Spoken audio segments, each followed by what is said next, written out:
Hello everyone and welcome to another Fortnite video.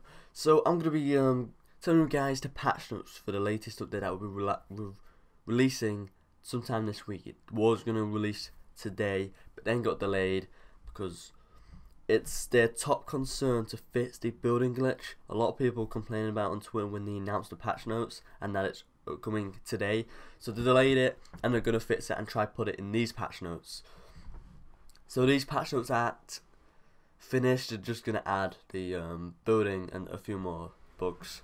But anyway,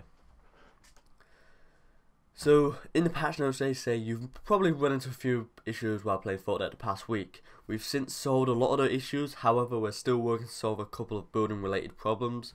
We know this is affecting a lot of you and are working to resolve this as quickly as we can. We greatly appreciate all your patience and understanding. As a token of our appreciation, there's some goodies. But anyway,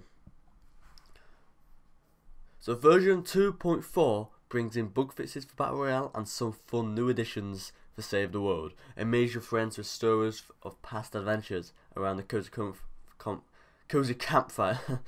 Or try out the new expedition types. So the minigun, obviously that's the big thing coming in the update in the Battle Royale. So introducing the minigun. Control the battlefield with sheer firepower with this new addition to Battle Royale. And then the cozy campfire. So heal yourself and allies with this all new cozy campfire addition to Save the World. Stay warm and healthy as you share stories with your friends around it. So I actually wasn't expecting to add the cozy campfire to Save the World since it's basically the healing pad. So maybe they'll change it a little bit for Save the World. Not too sure on that. So Battle Royale weapons. So minigun. It's found in a chest and supply drop. Fires almost as quickly as the SMG and it uses light ammo. Suppressed pistol. They've reduced the drop chance of epic variant by 20%. Reduced drop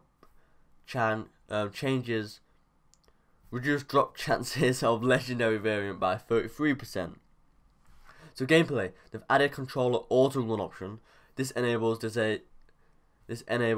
disables the auto run feature on controllers. Auto run, which was introduced in version 2.3, is enabled by double clicking the left thumbstick on controllers. So bug fix for gameplay. So they fixed a few landscapes or areas that were barely below floor height before. This sometimes caused the majority of a structure to appear underground. Players can now shoot through the soccer goal. So general, they've added 3D resolution slider to the video options on PC and Mac. This new preference allows you to set the resolution of the 3D world without affecting the user interface. The range goes between 640 x 360 and your selected display resolution. Using a lower 3D resolution may greatly improve your frame rate. So when selecting an overall quality option, an appropriate 3D resolution will be chosen automatically, not randomly. So bug fixes. The fix a client crash that will get triggered by an audio cue. Fix an issue preventing players from unmuting other players in the lobby screen. Fix an issue causing incorrect character model to display on the lobby screen. Fix an issue causing entire walls to highlight when looking at a door. So some performance issues. So the fixed client hitching, which could occur when the chug jugger was found in the game, made an engine performance improvements to how we process collision overlap events, reduce network bandwidth usage when players are walking and when they are standing still. So UI. So they've added a spectator count UI to the HUD, right? So this spectator count will appear in the game as a small eye in the lower left corner. When they are active spectators, so when you have spectators watching you, the little eye will have a number 1 or how many people are actually spectating you. But if you don't want to know, they've also thought about that as well. So there'll also be an option to disable this feature under the game options labeled as show spectator count. Then you can turn that off if you don't want to know who is spectating you. So bug fixes. So they removed an unnecessary button prompt on the left side of the news widget, added a border highlight around the item shop tiles when selecting them on console. The fix an issue allowing the old trap picker radio menu to open. So this radio menu is no longer used for selecting traps. Fixed an issue causing weapon icons to not display properly on the hotbar in some cases. Fixed a few spots on the map and the mini-map that were rendered as black spots. Fixed the flaw under the hero not showing up when previewing emotes in the locker or item shop, and the fixed emotes being offset if they were viewed in succession.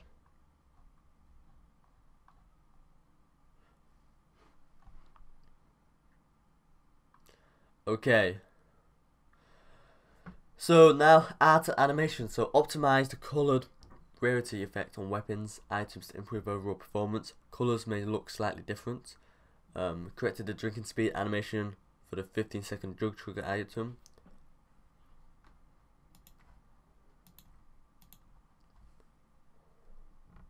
Remove the static audio from living room televisions. Fix the directional audio issue when other players switches to a shotgun. Remove footstep audio from dance emotes. So to fix the missing world collision on Windows asset in Tilted Towers. Fix the landscape appearing jagged at medium range distances. Fix flickering artifacts that are sometimes seen on rivers when riding the battle bus. Fix an issue causing two items to spawn in the same location near Lonely Lodge. I've seen that before. Fix some seams in the terrain south of Anarchy Acres. Disable the collision on the finds in Moshimaya. So a few two known issues. Problems built on console. Visual building selector issues that sometimes make the wrong structure type appear in the UI. That's a big problem. But anyway, these are the patch notes for Battle Royale. If you want to see Save the World ones, I'll leave in the description below. They're all long. Battle Royale was long. I'm on 6 minutes now. But anyway, see you in the next video.